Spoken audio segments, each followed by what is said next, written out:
जय माता दी। प्रिय भक्तों, आप सबका हमारे चैनल सुकून भरी बातों में स्वागत है। आज 24 सितंबर है और दिन बुधवार का है। आज शारदीय नवरात्र का तीसरा दिन है। तीसरे दिन माँ चंद्रघंटा की पूजा की जाती है और सप्तशती पाठ का चौथे अध्याय का श्रवण किया जाता है। आप सब पहले कवच, अर्गला और कीलक सुनेंगे, उसके बाद में चौथे अध्याय को सुने। मार्कंडे जी ने कहा, पितामह, जो इस संसार में परम गोपनीय तथा सभी मनुष्यों की सब प्रकार से रक्षा करने वाला है और जो अब तक आपने दूसरे किसी के सामने प्रकट नहीं किया हो, ऐसा कोई साधन मुझे बताइए। ब्रह्मा जी बोले, ब्रह्मान, ऐसा साधन तो एक देवी का कवच ही है, जो गोपनीय से भी परम गोपनीय, पवित्र तथा संपूर्ण प्राणियों का उद्धार करने वाला है। महामुने, उसे श्रवण करो। देवी की 9 मूर्तियां हैं, जिन्हें 9 दुर्गा कहते हैं। उनके पृथक पृथक अर्थात अलग अलग नाम बतलाए जाते हैं। प्रथम नाम शैलपुत्री है, दूसरी मूर्ति का नाम ब्रह्मचारिणी है, तीसरा स्वरूप चंद्रघंटा के नाम से प्रसिद्ध है, चौथी मूर्ति को कुष्मांडा कहते हैं, पांचवी दुर्गा का नाम स्कंद माता है, देवी के छठे रूप को कात्यायनी कहते हैं, सातवां कालरात्रि और आठवां स्वरूप महागौरी के नाम से प्रसिद्ध है, नवमी दुर्गा का नाम सिद्धिदात्री है। ये सब नाम सर्वज्ञ महात्मा वेद भगवान के द्वारा ही प्रतिपादित हुए हैं। जो मनुष्य अग्नि में जल रहा हो, रणभूमि में शत्रु से घिर गया हो, विषम संकट में फंस गया हो तथा इस प्रकार भय से आतुर होकर जो भगवती की शरण में प्राप्त हुए हों, उनका कभी अमंगल नहीं होता। युद्ध के समय में संकट में पड़ने पर भी उनके ऊपर कोई विपत्ति नहीं दिखाई देती। उन्हें शोक, दुख और भय की प्राप्ति नहीं होती। जिन्होंने भक्ति पूर्वक देवी का स्मरण किया है, उनका निश्चय ही अभ्युदय होता है। देवेश्वरी, जो तुम्हारा चिंतन करते हैं, उनकी तुम निसंदेह रक्षा करती हो। चामुंडा देवी प्रेत पर आरूढ़ होती हैं, वाराही भैंस पर सवारी करती हैं, ऐन्द्री का वाहन ऐरावत हाथी है, वैष्णो देवी गरुड़ पर ही आसन जमाती हैं, माहेश्वरी वृषभ पर आरूढ़ होती हैं, कौमारी का वाहन मयूर है, भगवान विष्णु की प्रियतमा लक्ष्मी देवी कमल के आसन पर विराजमान हैं और हाथों में कमल धारण किए हुए हैं। वृषभ पर आरूढ़ ईश्वरी देवी ने श्वेत रूप धारण कर रखा है। ब्राह्मी देवी हंस पर बैठी हुई हैं और सब प्रकार के आभूषणों से विभूषित हैं। इस प्रकार से सभी माताएं सब प्रकार की योग शक्तियों से संपन्न हैं। इसके सिवा और भी बहुत सी देवियां हैं, जो अनेक प्रकार के आभूषणों की शोभा से युक्त तथा नाना प्रकार के रत्नों से सुशोभित हैं। ये संपूर्ण देवियां क्रोध में भरी हुई हैं और भक्तों की रक्षा के लिए रथ पर बैठी हुई दिखाई देती हैं। ये शंख, चक्र, गदा, शक्ति, हल और मूसल, खेटक तथा तोमर, परशु, पाश, कुंत और त्रिशूल एवं उत्तम सारंग, धनुष आदि अस्त्र शस्त्र अपने हाथों में धारण करती हैं। दैत्यों के शरीर का नाश करना, भक्तों को अभय दान देना और देवताओं का कल्याण करना, यही उनके शस्त्र धारण करने का उद्देश्य है। महान रौद्र रूप, अत्यंत घोर पराक्रम, महान बल और महान उत्साह वाली देवी, तुम महान भय का नाश करने वाली हो, तुम्हें नमस्कार है। तुम्हारी ओर देखना भी कठिन है। शत्रुओं का भय बढ़ाने वाली जगदम्बिके, मेरी रक्षा करो। पूर्व दिशा में ऐन्द्री, इंद्र शक्ति मेरी रक्षा करें। अग्निकोण में अग्नि शक्ति मेरी रक्षा करें। दक्षिण दिशा में वाराही तथा नैऋत्य कोण में खंडक धारणी मेरी रक्षा करें। पश्चिम दिशा में वारुणी और वायव्य कोण में मृग पर सवारी करने वाली देवी मेरी रक्षा करें। उत्तर दिशा में कौमारी और ईशान कोण में शूलधारणी रक्षा करें। ब्राह्मणी तुम ऊपर की ओर से मेरी रक्षा करो और वैष्णवी देवी नीचे की ओर से मेरी रक्षा करें। इसी प्रकार शव को अपना वाहन बनाने वाली चामुंडा देवी 10 दिशाओं से मेरी रक्षा करें। जया आगे से और विजया पीछे की ओर से मेरी रक्षा करें। वाम भाग में अजिता और दक्षिण भाग में अपराजिता रक्षा करें। उद्योतनी शिखा की रक्षा करें। उमा मेरे मस्तक पर विराजमान होकर रक्षा करें। ललाट में मालाधारी रक्षा करें और यशस्विनी मेरी भौहों का संरक्षण करें। भौहों के मध्य भाग में त्रिनेत्रा और नथुनों की यमघंटा देवी रक्षा करें। दोनों नेत्रों के मध्य भाग में शंखिनी और कानों में द्वारवासिनी रक्षा करें। कालिका देवी कपोलों की तथा भगवती शांकरी कानों के मूल की रक्षा करें। नासिका में सुगंधा और ऊपर के होठ में चर्चिका देवी रक्षा करें। नीचे के होठ में अमृत कला तथा जिह्वा में सरस्वती देवी रक्षा करें। कौमारी दांतों की और चंडिका कंठ प्रदेश की रक्षा करें। चित्र घंटा गले की घाटी की और महामाया तालु में रहकर रक्षा करें। कामाक्षी ठोड़ी की और सर्वमंगला मेरी वाणी की रक्षा करें। भद्रकाली ग्रीवा में और धनुर्धरी पृष्ठवंश अर्थात मेरुदंड में रहकर रक्षा करें।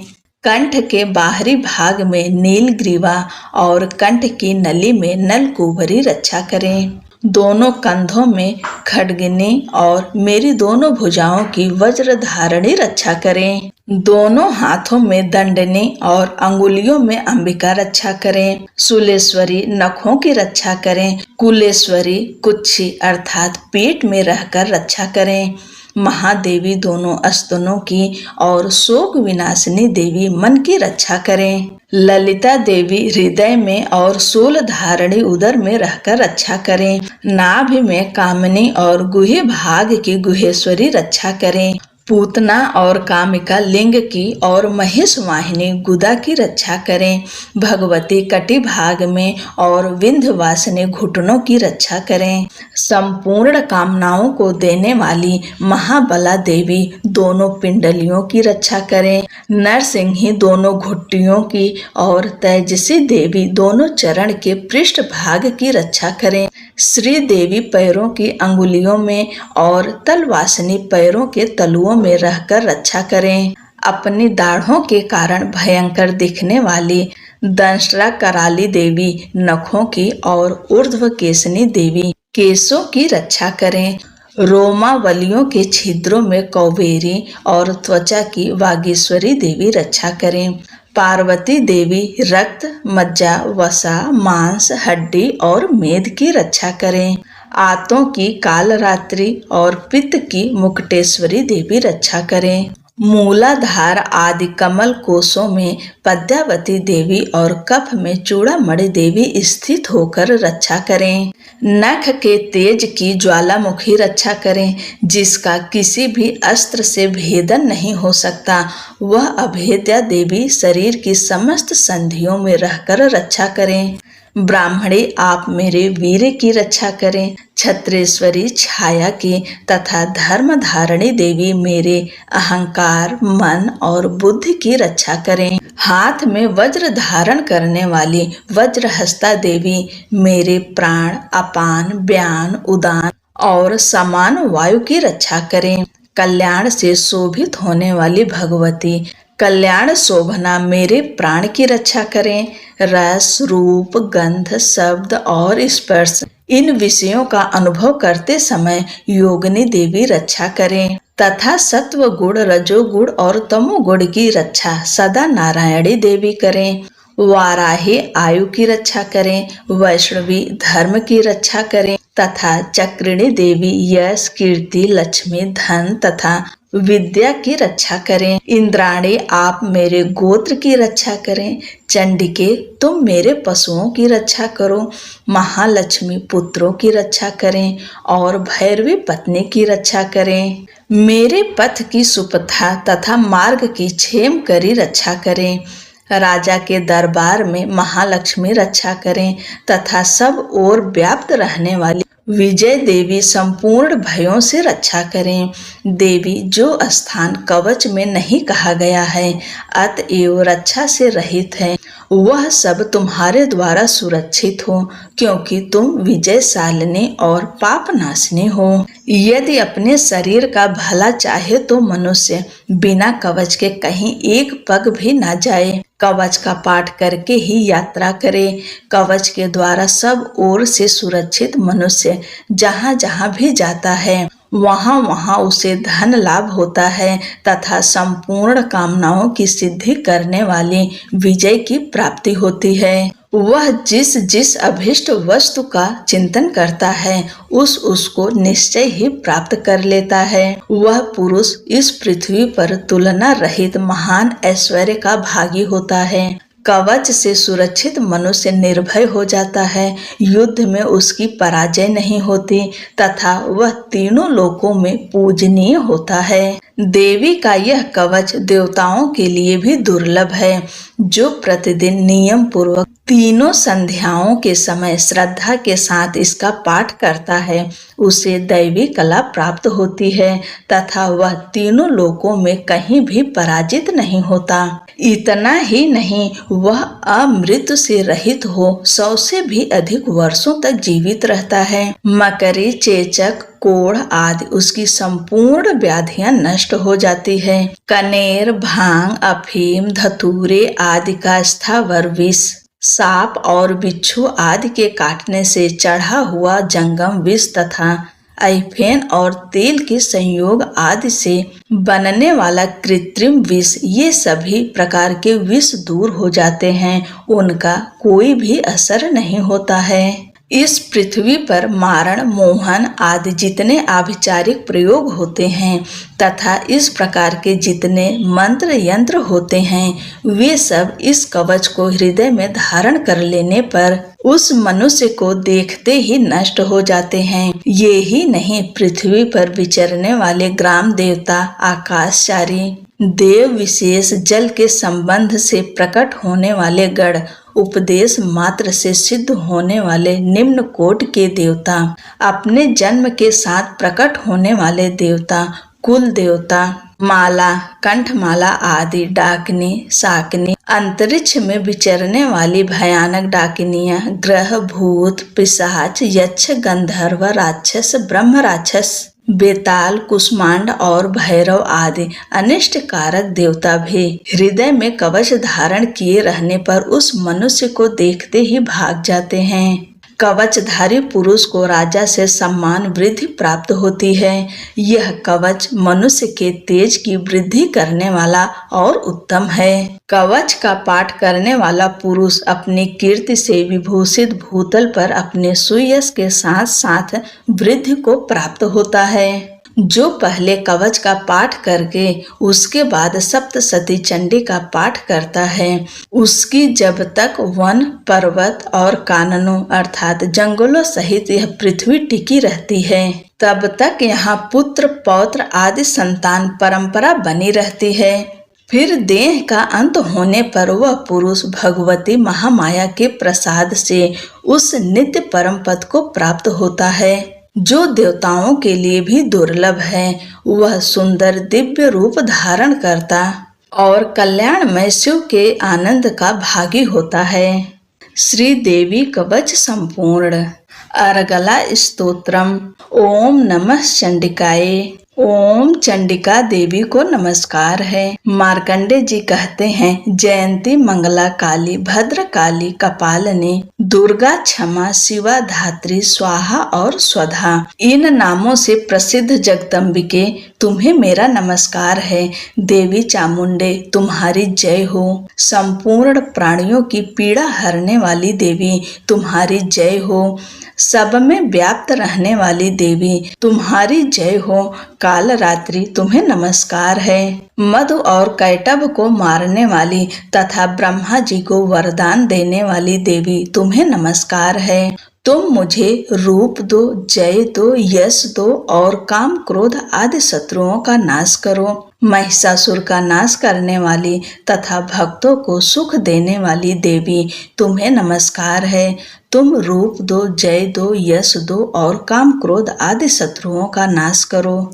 रक्त बीज का वध और चंड मुंड का विनाश करने वाली देवी, तुम रूप दो, जय दो, यश दो और काम क्रोध आदि शत्रुओं का नाश करो। शुंभ और निशुंभ तथा धूम्र लोचन का मर्दन करने वाली देवी, तुम रूप दो, जय दो, यश दो और काम क्रोध आदि शत्रुओं का नाश करो। सबके द्वारा वंदित युगल चरणों वाली तथा संपूर्ण सौभाग्य प्रदान करने वाली देवी, तुम रूप दो, जय दो, यश दो और काम क्रोध आदि शत्रुओं का नाश करो।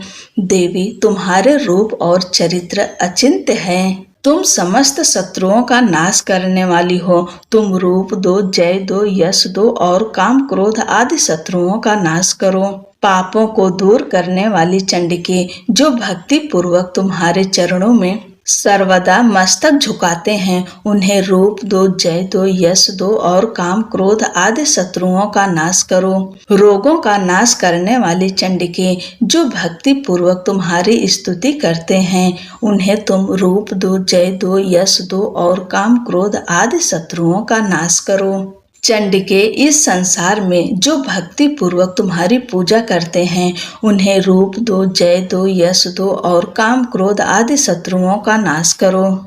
मुझे सौभाग्य और आरोग्य दो, परम सुख दो, रूप दो, जय दो, यश दो और काम क्रोध आदि शत्रुओं का नाश करो। जो मुझसे द्वेष रखते हों, उनका नाश और मेरे बल की वृद्धि करो। रूप दो, जय दो, यश दो और काम क्रोध आदि शत्रुओं का नाश करो। देवी, मेरा कल्याण करो, मुझे उत्तम संपत्ति प्रदान करो। रूप दो, जय दो, यश दो और काम क्रोध आदि शत्रुओं का नाश करो। अंबिके, देवता और असुर दोनों ही अपने माथे की मुकुट की मड़ियों को तुम्हारे चरणों पर घिसते हैं। तुम रूप दो, जय दो, यश दो और काम क्रोध आदि शत्रुओं का नाश करो। तुम अपने भक्त जन को विद्वान, यशस्वी और लक्ष्मीवान बनाओ तथा रूप दो, जय दो, यश दो और काम क्रोध आदि शत्रुओं का नाश करो। प्रचंड दैत्यों के दर्प का दलन करने वाली चंडिके, मुझ शरणागत को रूप दो, जय दो, यश दो और काम क्रोध आदि शत्रुओं का नाश करो। चतुर्भुज ब्रह्मा जी के द्वारा प्रशंसित चार भुजा धारणी परमेश्वरी, तुम रूप दो, जय दो, यश दो और काम क्रोध आदि शत्रुओं का नाश करो। देवी अंबिके, भगवान विष्णु नित्य निरंतर भक्ति पूर्वक तुम्हारी स्तुति करते रहते हैं। तुम रूप दो, जय दो, यश दो और काम क्रोध आदि शत्रुओं का नाश करो। हिमालय कन्या पार्वती के पति महादेव जी के द्वारा होने वाली परमेश्वरी, तुम रूप दो, जय दो, यश दो और काम क्रोध आदि शत्रुओं का नाश करो। सचिपति इंद्र के द्वारा सद्भाव से पूजित होने वाली परमेश्वरी, तुम रूप दो, जय दो, यश दो और काम क्रोध आदि शत्रुओं का नाश करो। प्रचंड भुजदंडों वाले दैत्यों का घमंड चूर करने वाली देवी, तुम रूप दो, जय दो, यश दो और काम क्रोध आदि शत्रुओं का नाश करो। देवी अंबिके, तुम अपने भक्त जनों को सदा असीम आनंद प्रदान करती हो। तुम रूप दो, जय दो, यश दो और काम क्रोध आदि शत्रुओं का नाश करो। मन की इच्छा के अनुसार चलने वाली मनोहर पत्नी प्रदान करो, जो दुर्गम संसार से तारने वाली तथा उत्तम कुल में जन्मी हो। जो मनुष्य इस स्तोत्र का पाठ करके सप्तशती रूपी महास्तोत्र का पाठ करता है, वह सप्तशती के जप संख्या से मिलने वाले श्रेष्ठ फल को प्राप्त होता है। साथ ही वह प्रचुर संपत्ति भी प्राप्त कर लेता है। इति देवी अर्गला स्तोत्रम संपूर्णम। कीलक स्तोत्रम। ओम नमः चंडिकाय। मार्कंडे जी कहते हैं, विशुद्ध ज्ञान ही जिनका शरीर है, तीनों वेद ही जिनके तीन नेत्र हैं, जो कल्याण प्राप्ति के हेतु हैं तथा अपने मस्तक पर अर्ध चंद्र धारण करते हैं, उन भगवान शिव को नमस्कार है।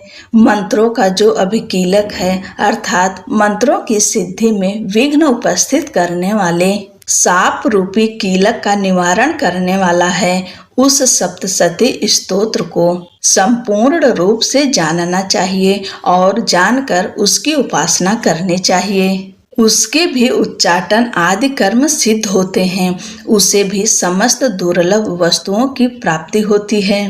तथापि जो अन्य मंत्रों का जप न करके केवल इस सप्तशती नामक स्तोत्र से ही देवी की स्तुति करते हैं, उन्हें स्तुति मात्र से ही सच्चिदानंद स्वरूपिणी देवी सिद्ध हो जाती हैं। उन्हें अपने कार्य की सिद्धि के लिए मंत्र, औषधि तथा अन्य किसी साधन के उपयोग की आवश्यकता नहीं रहती। बिना जप के उनके उच्चाटन आदि समस्त अभिचारिक कर्म सिद्ध हो जाते हैं।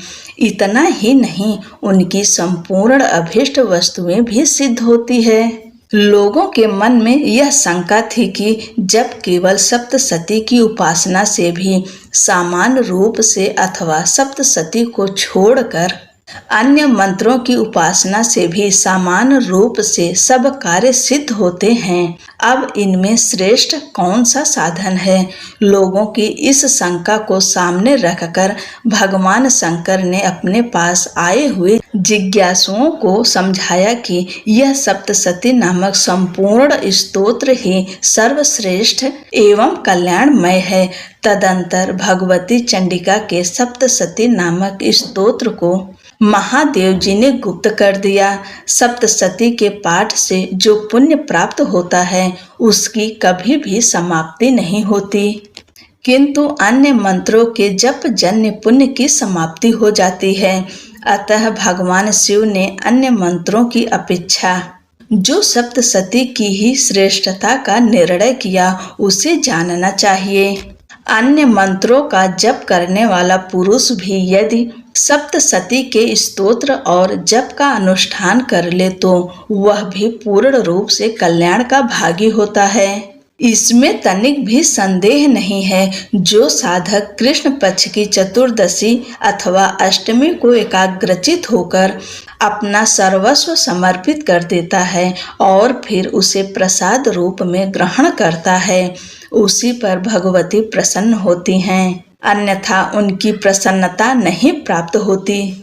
इस प्रकार सिद्धि के प्रतिबंधक रूप कील के महादेव जी ने इस स्तोत्र को कीलित कर रखा है। जो पूर्वोक्त रीति से निष्कीलन करके इस सप्तशती स्तोत्र का प्रतिदिन स्पष्ट उच्चारण पूर्वक पाठ करता है वह मनुष्य सिद्ध हो जाता है, वही देवी का पार्षद होता है और वही गंधर्व भी होता है।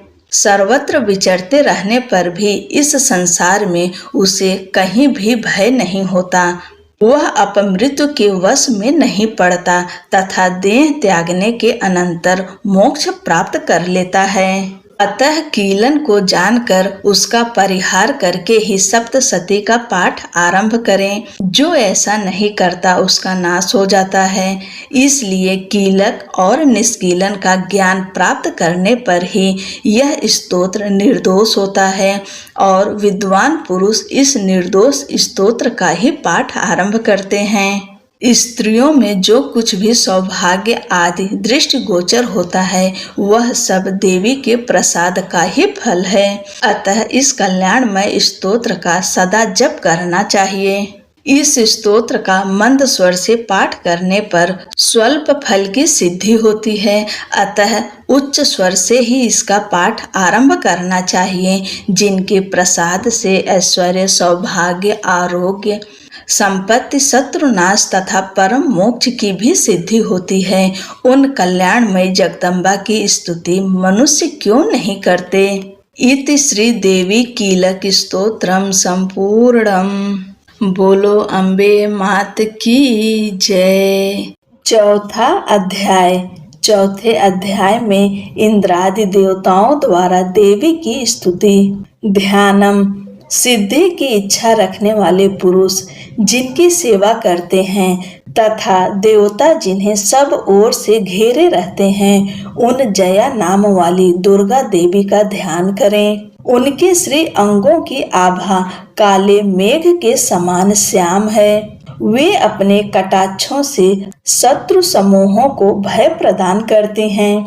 उनके मस्तक पर आबद्ध चंद्रमा की रेखा शोभा पाती है। वे अपने हाथों में शंख, चक्र, कृपाण और त्रिशूल धारण करती हैं। उनके 3 नेत्र हैं। वे सिंह के कंधे पर चढ़ी हुई हैं और अपने तेज से तीनों लोकों को परिपूर्ण कर रही हैं। ऋषि कहते हैं, अत्यंत पराक्रमी दुरात्मा महिषासुर तथा उसकी दैत्य सेना के देवी के हाथ से मारे जाने पर इंद्र आदि देवता प्रणाम के लिए गर्दन तथा कंधे झुकाकर उन भगवती दुर्गा का उत्तम वचनों द्वारा स्तमन करने लगे। उस समय उनके सुंदर अंगों में अत्यंत हर्ष के कारण रोमांच हो आया था। देवता बोले, संपूर्ण देवताओं की शक्ति का समुदाय ही जिनका स्वरूप है तथा जिन देवी ने अपनी शक्ति से संपूर्ण जगत को व्याप्त कर रखा है, समस्त देवताओं और महर्षियों की पूजनीय उन जगदम्बा को हम भक्ति पूर्वक नमस्कार करते हैं। वे हम लोगों का कल्याण करें। जिनके अनुपम प्रभाव और बल का वर्णन करने में भगवान शेषनाग, ब्रह्मा जी तथा महादेव जी भी समर्थ नहीं हैं। वे भगवती चंडिका संपूर्ण जगत का पालन एवं अशुभ भय का नाश करने का विचार करें।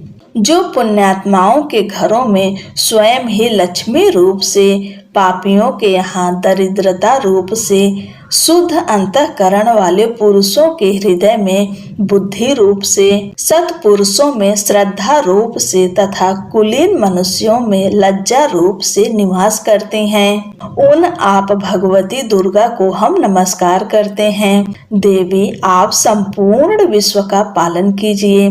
देवी, आपके इस सचिंत्य रूप का असुरों का नाश करने वाले भारी पराक्रम का तथा समस्त देवताओं और दैत्यों के समक्ष युद्ध में प्रकट किए हुए आपके अद्भुत चरित्रों का हम किस प्रकार वर्णन करें। आप संपूर्ण जगत की उत्पत्ति में कारण हैं।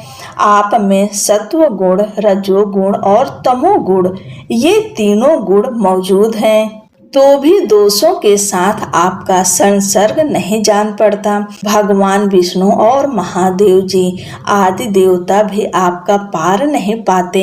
आप ही सबका आश्रय हैं। यह समस्त जगत आपका अंशभूत है, क्योंकि आप सबकी आदिभूत अव्याकृता परा प्रकृति हैं। देवी, संपूर्ण यज्ञों में जिनके उच्चारण से सब देवता तृप्ति लाभ करते हैं, वह स्वाहा आप ही हैं। इसके अतिरिक्त आप पितरों की भी तृप्ति का कारण हैं। अतएव सब लोग आपको स्वधा भी कहते हैं। देवी, जो मोक्ष की प्राप्ति का साधन है, अचिंत्य महाव्रत स्वरूपा है, समस्त दोषों से रहित जितेंद्रिय तत्व को ही सार वस्तु मानने वाले तथा मोक्ष की अभिलाषा रखने वाले मुनिजन जिनका अभ्यास करते हैं, वह भगवती परा विद्या आप ही हैं।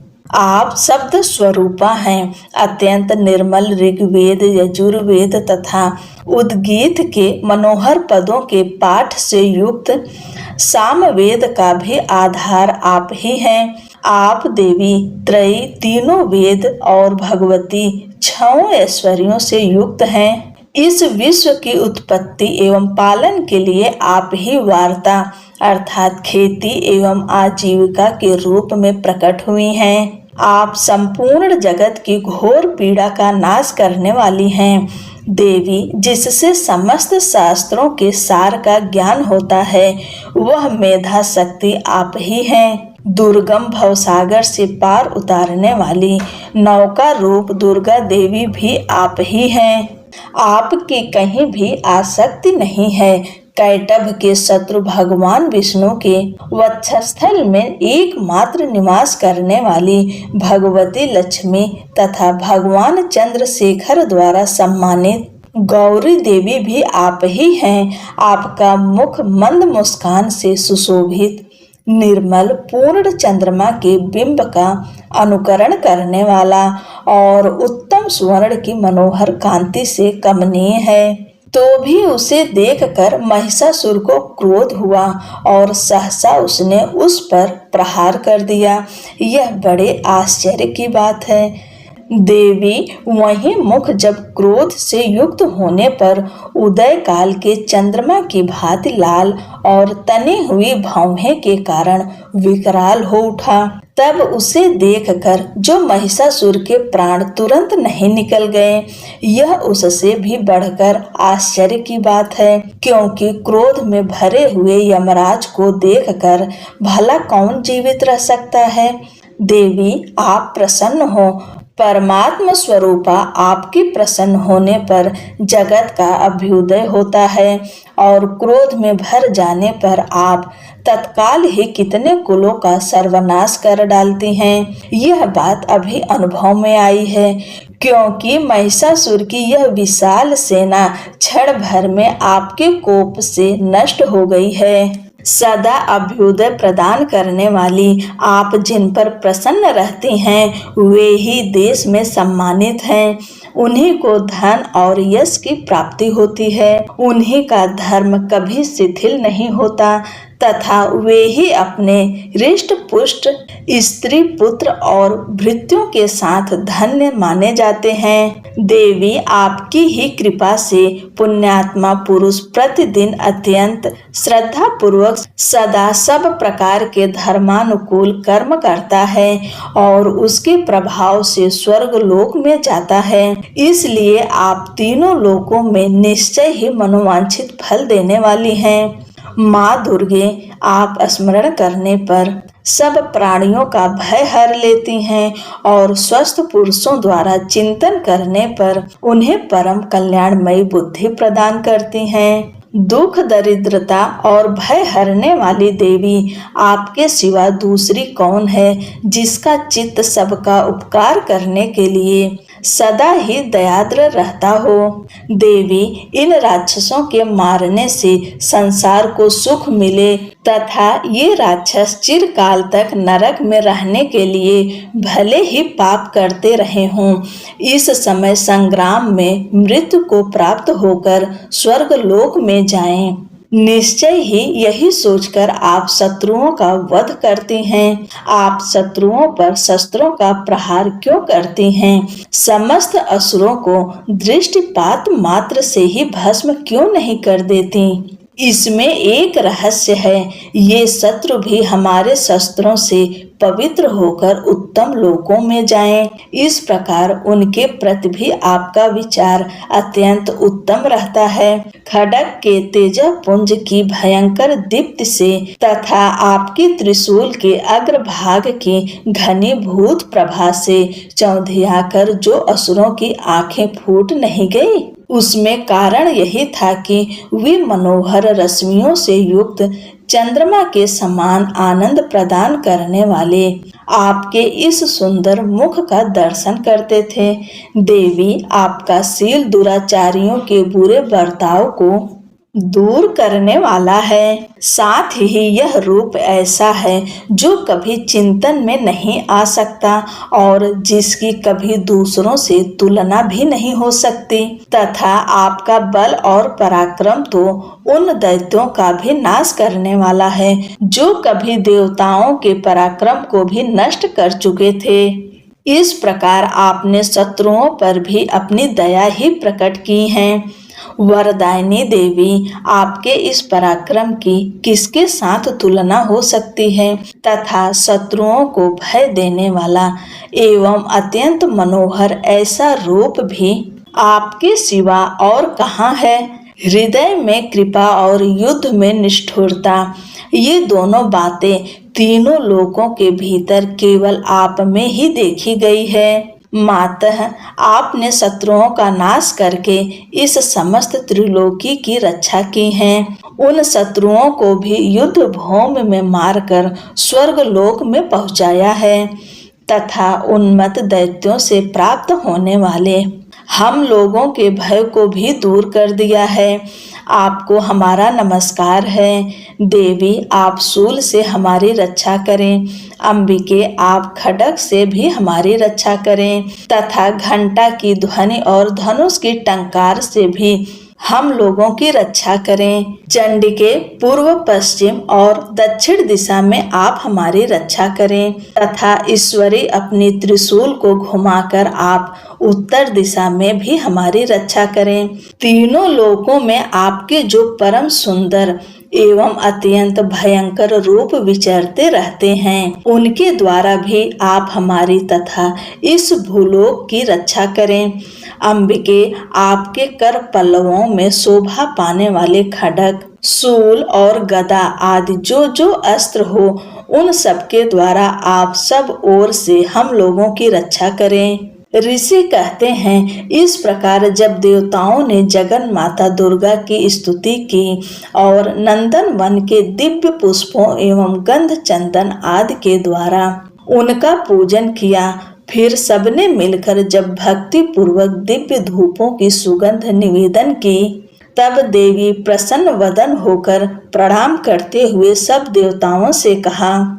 देवी बोली, देवताओं, तुम सब लोग मुझसे जिस वस्तु की अभिलाषा रखते हो उसे मांगो। देवता बोले, भगवती, हमारी सब इच्छा पूर्ण कर दी। अब कुछ भी बाकी नहीं है, क्योंकि हमारा यह शत्रु महिषासुर मारा गया।